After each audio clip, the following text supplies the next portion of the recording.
তামাকজাত কোম্পানিগুলোর প্রলোভন আর অধিক মুনাফা লাভের আশায় খাদ্যশস্যের উৎপাদন ছেড়ে কুষ্টিয়ার চাষিরা ঝুঁকছেন বিষবৃক্ষ তামাক চাষে।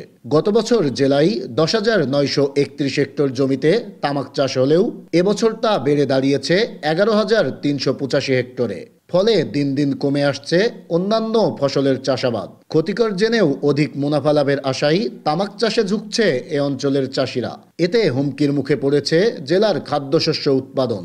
স্বাস্থ্য ঝুঁকির মধ্যে পড়েছে এ অঞ্চলের জনসাধারণ। আমরা ধান আবাদ করি তো ধানের যে পরিমাণ দাম হওয়ার দরকার সেই পরিমাণ তো আমরা তো দাম পাইনি। ঠিক আছে, কোম্পানি আপনার ওই যে সালফেট দেয়, তারপরে টাকাও দেয়। এটা হচ্ছে আমরা সব লাগাই হচ্ছে কোম্পানির কারণে। কোম্পানি হচ্ছে আমাদের হচ্ছে বেশি টাকা দাম দিয়ে হচ্ছে কোম্পানি তামাক কেনে।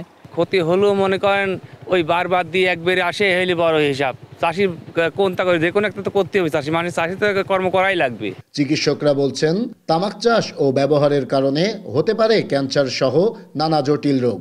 দ্রুত এ তামাক চাষ নিয়ন্ত্রণ করা না গেলে দীর্ঘমেয়াদী স্বাস্থ্য ঝুঁকিতে পড়বে এ অঞ্চলের কৃষক পরিবার ও জনসাধারণ। যিনি তামাক খাচ্ছেন তিনিই ক্ষতির সম্মুখীন হচ্ছেন না, যারা তামাক নিয়ে কাজ করছেন, তামাক চাষ করছেন, তামাকটা বাসায় নিয়ে জ্বালাচ্ছেন, যে মহিলারা এগুলি কাজের সাথে যুক্ত, তারাও স্বাস্থ্যের বিভিন্ন ঝুঁকিতে পড়ে যাচ্ছে।